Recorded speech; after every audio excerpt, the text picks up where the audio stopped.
Hello, welcome back to my channel. Today we are playing This Is Not Your House, another game from Itch.io. This was developed by Trash Eyes. So it's a psychological horror choose your own adventure, and it's 10 endings. I don't know if we're going to get 10 endings. We'll see how we go. You will take on the role of Roger, an elderly widower, returning home from an afternoon of errands, only to discover his locks have been changed and someone else is living in his house. I have a feeling I'm not going to be that great at it. I love choose your own adventure books, but I don't know how it will go.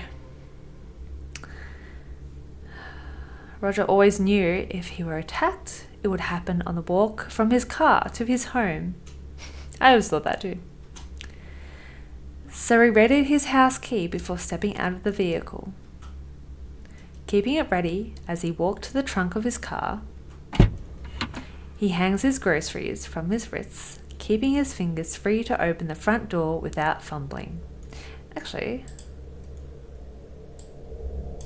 okay. As Roger makes his way to the porch, his eyes start darting between the house's corners. He'd read about a young woman being ambushed in her driveway the week before. He tries to put it out of his mind by counting how many steps it takes him to reach the front door. But he can't stop listening for the sound of someone rushing toward him. There is a gentle breeze and the white noise of distant traffic. Roger assures himself he is right to remain vigilant. It only takes a split second for someone to get the drop on you. Steady with the key now, smooth is fast. Roger's key slides in on the first try. It won't turn. Roger removes his key and inspects it. It's engraved with the large H, definitely the correct key. Roger tries the key again. Oh my god, this is like my fear. Locked, jammed, broken maybe? Roger takes a step away from the door and scans the area for suspicious persons.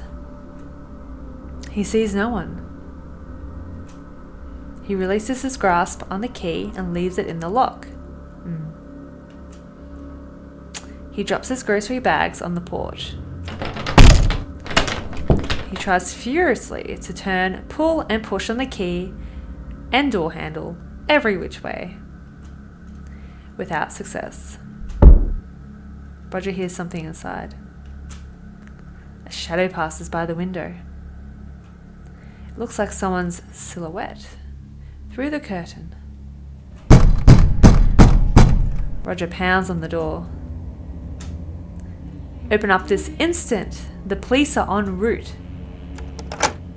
The door unlocks from the inside. Can I help you? You can start by getting out of my house. This house does not belong to you. Oh, she looks creepy. Check the deed, lady. A deed is only a piece of paper. Oh, no, it's her. A deed is only a piece of paper. One that proves this house is my property. Personal property is a social construct. Oh boy. Those who inhabit a space own it. Let her have the house. What? Take your house back. I have a rotisserie chicken cooling off out here. I'll be eating it in my dining room before it's room temp. The homeowner attempts to shut the door on Roger. Roger swiftly jams his foot between the door and its frame. He presses his face into the gap his foot provides. I don't think you heard me. Roger shoulders the door wide open. Oh my gosh, she's just smiling. The homeowner is knocked back into the kitchen. You forgot your chicken. Get the chicken. No, stand your ground. I'll get it when you're gone. Be sure not to leave too often, Roger. Ooh. I have a habit of roosting in untended spaces. Roger hears a car start up right outside. Oh my god, she actually left? He looks out the window to see what's going on. Oh wait, she didn't leave. Oh no, the homeowner waves from the driver's seat of his car and disappears down the road. It can't be. Roger whirls around. The homeowner is no longer in his kitchen. He proceeds to clear the house, room by room, until he's sure she is gone. Roger spent the next few days gathering up every trace of the homeowner's presence and passed it on to the authorities. Doilies, table runners, oiled drape runners, candles. It seemed like she'd lived there for years, leaving things in odd places only someone familiar with the space would. It took Roger an additional half day just to rearrange the furniture. Thankfully she hadn't moved in her own. Then there was nothing left for Roger to do, except his grocery shopping. He decided to have his groceries delivered by a boy from the neighborhood for a while. He didn't want to leave the house alone. He started to feel silly about it after a few weeks passed. So he placed a call to the station, following up on his vehicle's disappearance. The police explained that they were unable to locate his missing car and had no leads. Roger bought a junker to handle his errands around town. He didn't notice the walk from his car to his house anymore. The only thing that worried him is whether or not he could turn his key when he got home. A shadow passed by the window. Oh, end credits. Oh. Whoa.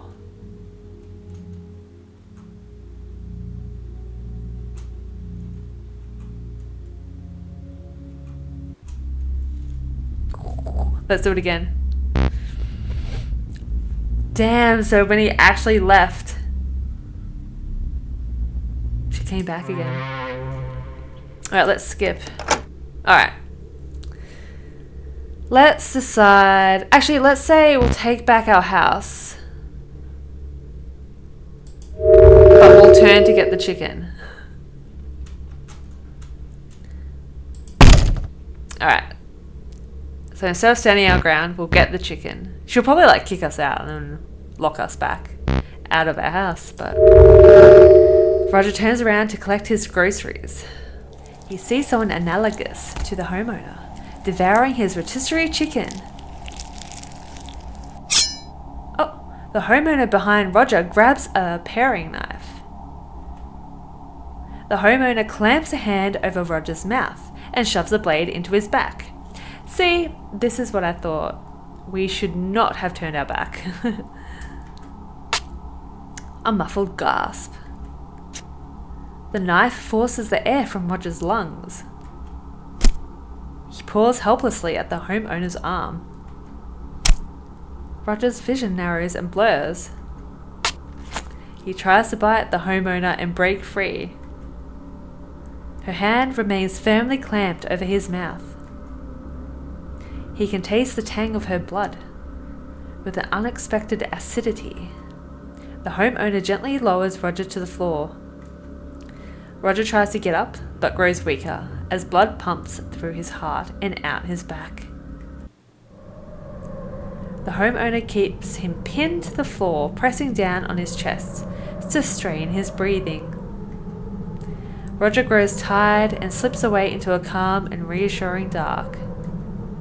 The homeowner's analog grabs the grocery bags and carries them inside. It sets the bag down on the floor and steals a glance at Roger. What could her voice be? We have plenty to eat tonight. There may even be enough to store in the freezer. We'll need to dress and quarter it to see how much there is. Now close the door. Oh no. Now close the door. I won't tolerate a draft. The homeowner's analog grabs the door and throws it shut. The goings-on of the house safeguarded from the eyes of prying neighbours by a door and some drapes. Damn. Yeah, that wasn't good. That wasn't a good ending. But I don't think, I guess taking back our house was good either. Alright. Let her have the house this time. Keep the house. I'll take my car and head down to the station. Which car is that? The one I pulled up in. I didn't notice. The only one sitting in the driveway. But sir, that's my car. What in the hell? Oh my god, Roger turns just in time to see the car he calls his own reversing into the street. He sees a homeowner wave to him from the driver's seat and disappear down the road. Here, let me help you with that. Roger tries to run after his car. Oh my god. But the homeowner grabs hold of his shirt. She slips it off with one deft sweep. Roger spins around, trying to grab hold of his button down. He feels goosebumps forming on his arms as his nipples harden.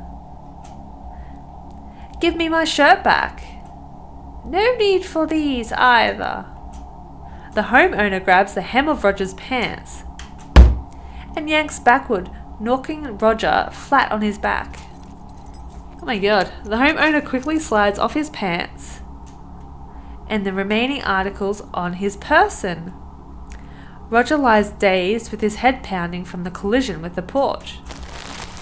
He can hear the sounds of rustling fabric and crinkling plastic bags. Roger wraps his arms around his head and groans. Please, not my chicken. The homeowner gathers Roger's things, glides into the house, and slams the door shut. Oh my god, we can't win. Roger pulls himself to his feet. He cups his genitals in his hands and tries to keep warm. He shakes from the cold. Oh my god.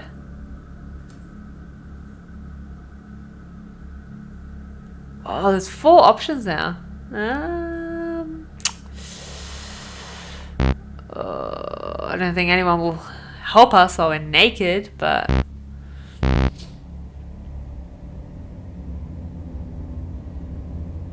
let's just break down the door. Roger is a strong man, but not strong enough to break a door down with his bare feet. So instead, he takes a swing at the door's window. Oops, he feels something warm and slippery pour down his arm as he fumbles with the deadbolt. He manages to get a grip on the lock and slide it open.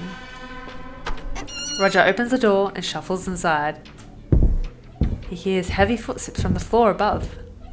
The steps indicate the homeowner is headed for the stairs. Shit. Had she found his shotgun? Oh. Roger only had a moment to act.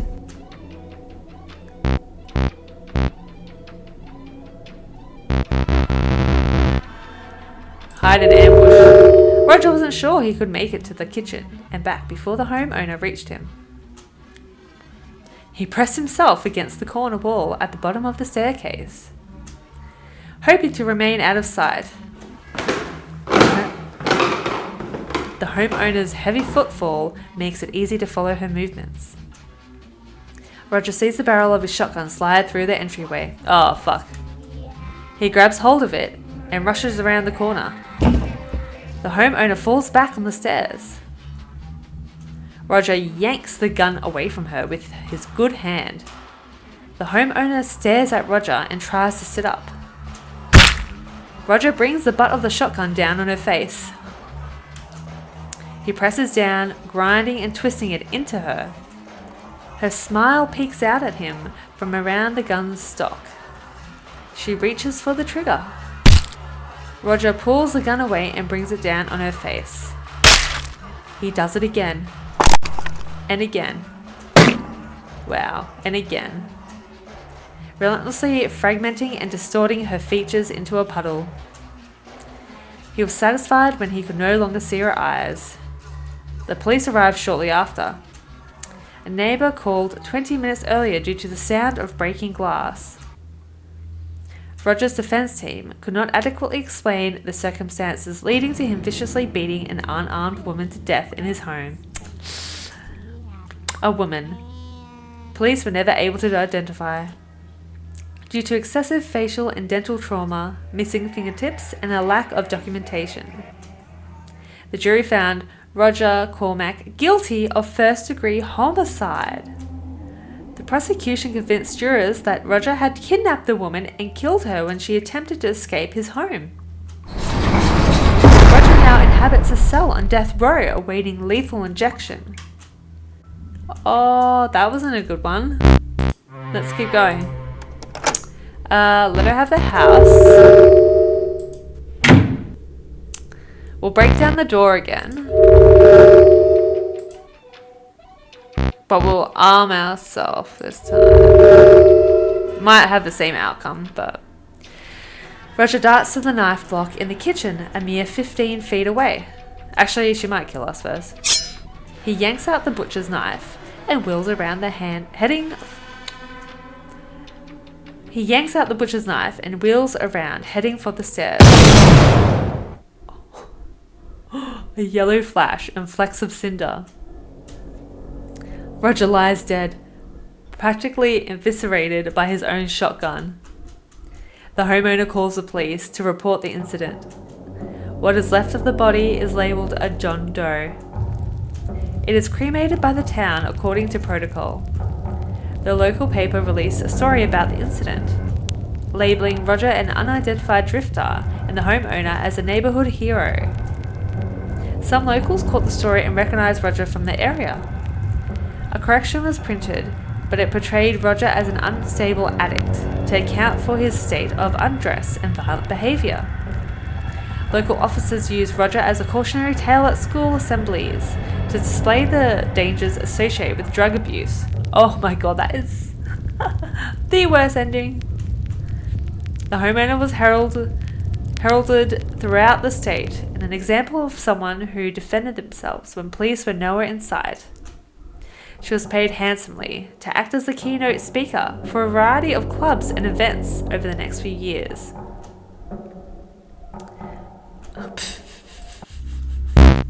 Alright.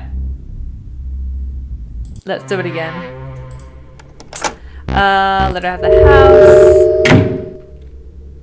house. Let's just go down. Oh. Yeah, let's just wait her out. Roger was not one to bully others or be bullied himself. He stood resolutely on his porch like any respectable citizen would. He spent the first few hours hollering and pounding on his own front door. As it grew late and cold, Roger began to lose feeling in his extremities. His pounding became limp and inconsistent, and his hollers turned to hoarse whispers. He became warm and a bit drowsy.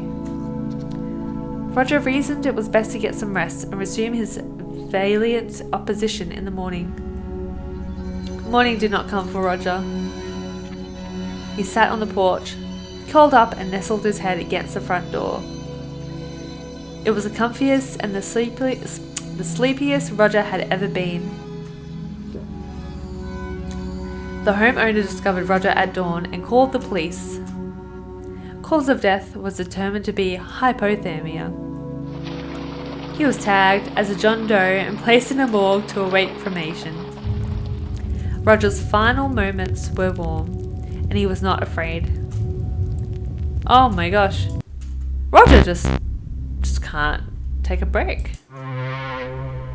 Can't get a break at all. Alright, let her have the house. Let's seek shelter. With no immediate means of retaking his house, Roger thinks it's best to find somewhere to rest. He takes off into the woods in search of shelter from the elements. I can't see this going well. Roger finds a grove just before dark. At its centre stands an immense hollow tree. Roger crawls inside and huddles against its bark for warmth. It protects him from the biting wind outside. As he settles into a comfortable position, his breathing slows and he drifts off to sleep. I got the music.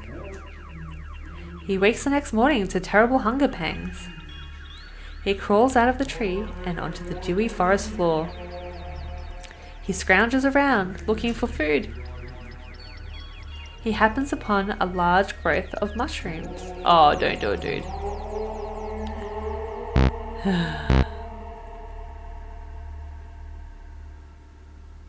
Fine, let's eat the mushrooms first.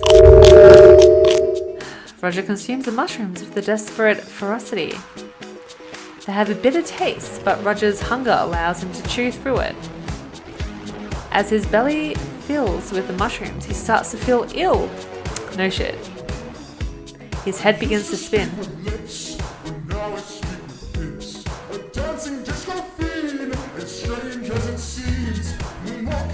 His manner of thought shifts and becomes fluid. Roger sees the world around him as a part of him, or he as a part of it. Oh my god, this music.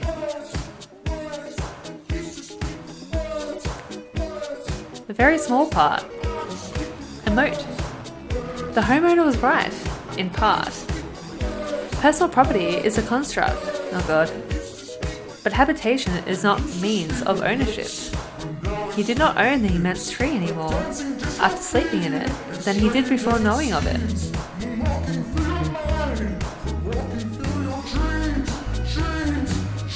The moat nearly landed on the tree. Oh my god, I could listen to this music.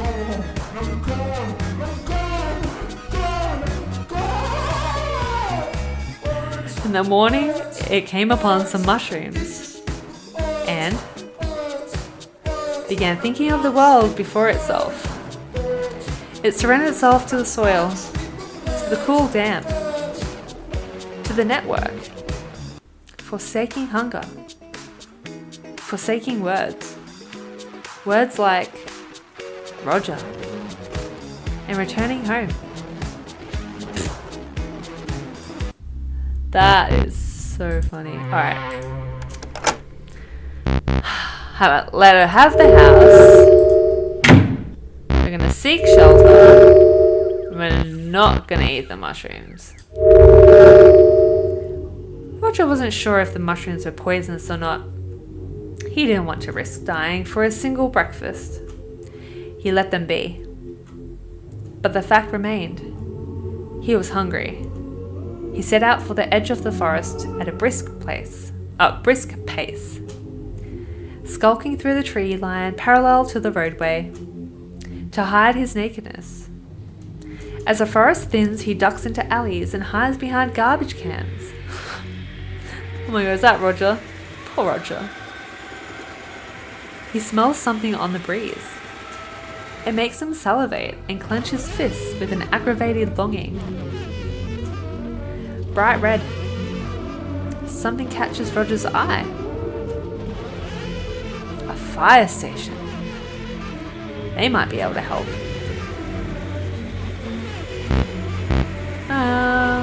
Yeah, let's go to the fire station. Reason compels Roger to stop at the fire station and seek assistance. He knocks on the front door. The man who answers seems unfazed by Roger's lack of dress. Sir, is it possible the station has some clothing it could lend me? Or some food to spare? Got plenty of both. Come on in. Roger is given a baggy t-shirt with the monogram of a defunct company on it, accompanied by some ill-fitting pants. He relaxes, knowing he will not be charged with indecent exposure. Terry's in charge of lunch for the station today. He's got a pot of chili going. Might not be appetizing first thing in the morning, but it's what we got. That is an awful accent I just did. I would appreciate some. Thank you. The fireman nods and hurries back with a bowl of chili and a cold beer. Roger isn't normally one for beer, but it is dark and filling.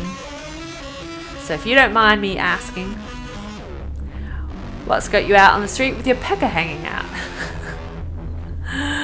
Oh my god, I haven't heard the word pecker in such a long time, except for a patient has said that before, and it's so funny. I'm just pecker. I went out for groceries yesterday. While I was out, some woman broke into my house and changed the locks.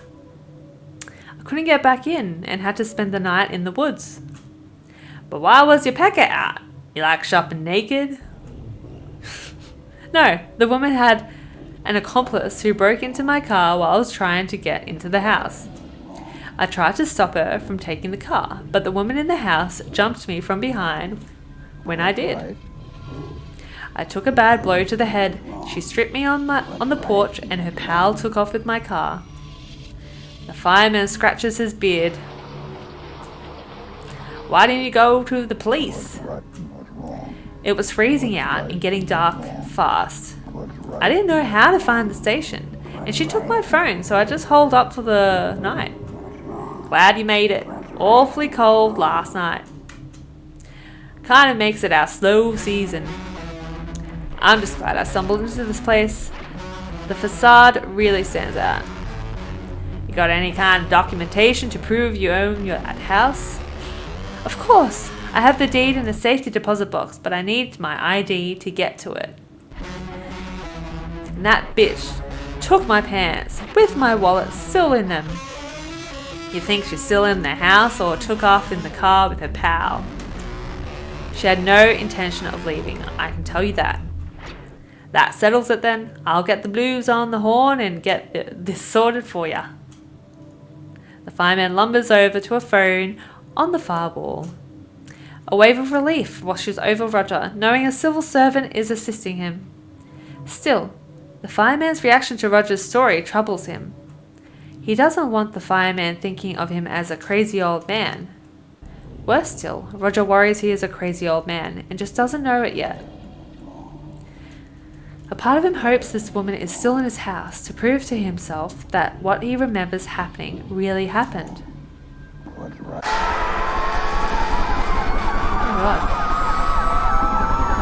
When the police arrive at Roger's residence, they find the homeowner barricaded inside the upstairs bedroom. Raving that the house is hers, she's been there all her life, it's her childhood home. She demands the police get a warrant to search the premises. But she's unable to provide personal ID or proof of residence. Bearing no legal claim to the property, she cannot refuse them entry. They are unable to locate Roger's wallet, believing the homeowner has destroyed it. Roger's social security card and birth certificate are recovered from the premises, which he uses to acquire the deed from his safety deposit box. With the proper paperwork secured and presented to the authorities, Roger is permitted entry to his home. The homeowner is taken into police custody. Roger spent the next several years checking in on the homeowner as she was transferred between a variety of state mental institutions. He eventually lost track of her in the system. He nearly forgot about her altogether until his car was recovered. It was unearthed at a site in Nevada where black rock was breaking ground on the construction of a new housing complex. Roger put the car out of his mind. He didn't allow himself to worry about the homeowner. He kept his shotgun at his bedside and slept easy. Oh, that was actually a nice ending. Oh, Roger ended up having his redemption. There is actually... let her have the house. Let's just go straight to finding help and see what happens, you know? Oh, actually, wait. We could actually just find food first. Don't eat the mushroom. Yeah, follow the scent of food. Roger's hunger takes hold of him. It demands satisfaction. So he follows the scent in the air. He finds his way to the nearby Ultra store. Oh no, and we're naked. Roger's naked. The welcomer at the door barely notices him, distracted by a handheld gaming device. Roger wanders the vacant halls of the store until he finds men's clothing. He grabs a simple outfit, a pair of socks and some sneakers, then heads straight for the ready-made meals by the self-checkout. How's he going to pay for this? Piping hot pizzas for breakfast. Roger grabs one of the boxes and takes a seat on the floor in front of the display. He uses the box as a plate and chows down on the warm treat. A bit sleepy, but satisfied, Roger takes a moment to think. Some warm clothes and a full stomach, the answer strikes him almost immediately. Roger shuffles out of the store, leaving discarded pizza boxes and tags in his wake. How did he get away from that? He makes his way to the ATM outside the store's entrance. Roger reads the display and looks down. He sees the ATM's orifice. Oh my god, I don't know why I said that. He sees the ATM's orifice. He slides his arm inside. It is cold, pulsating. Roger looks up at the display. His fingers grope around inside the orifice for the keypad. Roger feels the raised shape of the numbers on the keys. He pokes his pin into the pad. The ATM produces his funds. Roger pays for the clothes and pizza while checking out some additional supplies. Oh my god. Roger had never committed a criminal act. He was distressed to discover how easy it was. At his own house in broad daylight. No one paid any attention as he hooked a hose up to the gas tank outside of the house. No one batted an eye when he broke the kitchen window, or ran the gas tank's hose through it.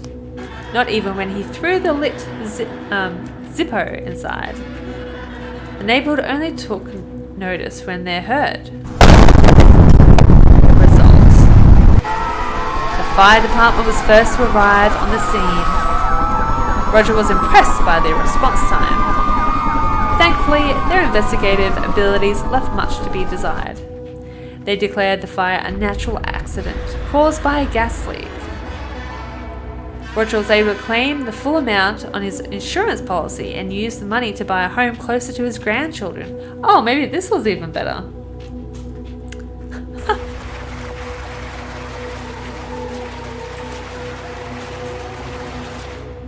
Wow. Alright, let's let her have the house. I don't think we need to do any more. Let's find help. Driven by the belief he cannot resolve the house theft on his own, Roger runs off to find help. Running down the road, he spots a police cruiser on patrol. Roger begins wildly flailing his arms and calling out for the vehicle to stop. The cruiser comes to a halt and an officer steps out from the passenger side. Roger sprints towards him, shouting, attempting to explain his situation. I don't think that's going to end well. The officer enters a defensive state and draws his weapon on Roger. Roger freezes in place, thrusting his hands into the air. Don't move. Hands. Let me see those hands. They're up. I'm cooperating. Suspect is uncooperative. I'm cooperating. What am I a suspect of? Turn around. I said turn around right now. Roger complies. Walk backward toward me. Roger walks backward towards the officer. Not so fast. Roger stops. In a lethal game of red light, green light. Did I say stop? Roger does not speak and he does not move. He does not want to alarm the officer. Come on, hurry up. Roger very slowly walks backward towards the officer. I said slowly, not slow motion. Pick up the pace. Roger does not hasten his pace. He is terrified of doing something that could be seen as threatening. That's it. The sound of the officer's thudding footsteps draws near to Roger. Roger hears cuffs being readied behind him. He feels the cold metal press against his wrists. Oh. The officer thrusts Roger against the hood of his car. Roger can feel the cuffs tightening further, cutting off circulation. Please, officer, I'm cooperating. The officer yanks Roger off the hood and steers him with the chain of his cuffs. The metal digs into Roger's wrists as he falls to anticipate the officer's movements. The officer pushes Roger into the back seat and slams the door. The officer quickly climbs into the front seat and jumps on the radio with dispatch. Roger's naked body wriggles against the leather in the back seat as he attempts to sit up. The officer brings his fist down on the car's dash. Keep it down back there. A few tears stream down Roger's face in the dark. Oh, poor Roger, man. The tears make him feel ashamed, but he cannot suppress how angry and helpless he feels. Please, someone has broken into my house. Look, we're passing by it right now. Just pull over. The old someone stole my house routine. Save it for the judge, junkie. I'm not a junkie. I'm a senior citizen and I need help. You don't see many elderly junkies, huh? What are you talking about? The officers sit in total silence as they cruise towards the station. Roger sits back and tries not to exacerbate the situation further. Still in jail. So you're telling us that you went out shopping and returned home to find your locks were changed? That's right. Then I started pounding on the door and some strange woman answered. Strange? How? What do you mean? She stole my house. Right. But what is it that made her strange to you? How calm she was about it all. Acting like I was a perfect stranger and she belonged there. The officers glance at one another. So you found your locks changed and a strangely calm and comfortable woman at the door. Yes, but she was in my car as well. So she left your house. No, she was in the house, and I turned around and saw her driving away in my car at the same time. A pair of twins, maybe. They were her. In the car and the house, all at once. So what happened to your clothes? She took them right there on the porch when I turned to see the car taking off. She slit my shirt off. Without you even asking. The officers snicker as they share a look. It's not funny. I was assaulted. Sir, if a woman came up to me with a smile and asked for my clothes, I wouldn't report her. She knocked me down and ripped off my pants. All right, sir. How much have you had to drink this evening?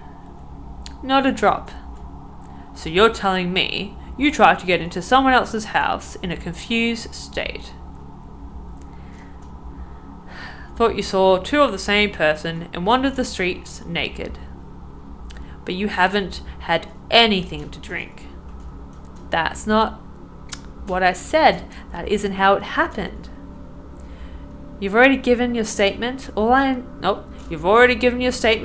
need to know is how much you were drinking. Holy shit.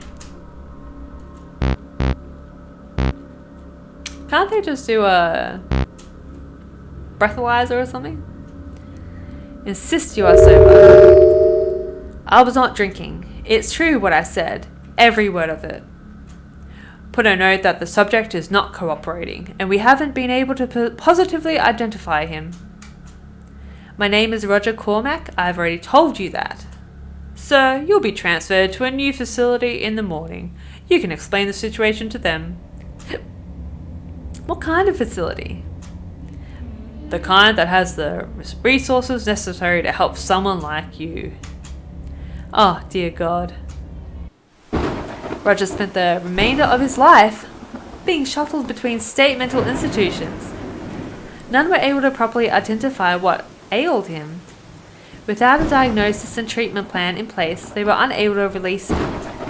He raved about the woman who stole his house and his car. The staff learned to tune out his ravings as they did with all the other patients, content to consider his ramblings those of a madman. Unspecific nonsense that you can hear pressing your ear to any patient's cell door. Damn. Poor dude. Alright. Let her take the house. Find help. Let's just confess to drunkenness. Roger hangs his head in his hands.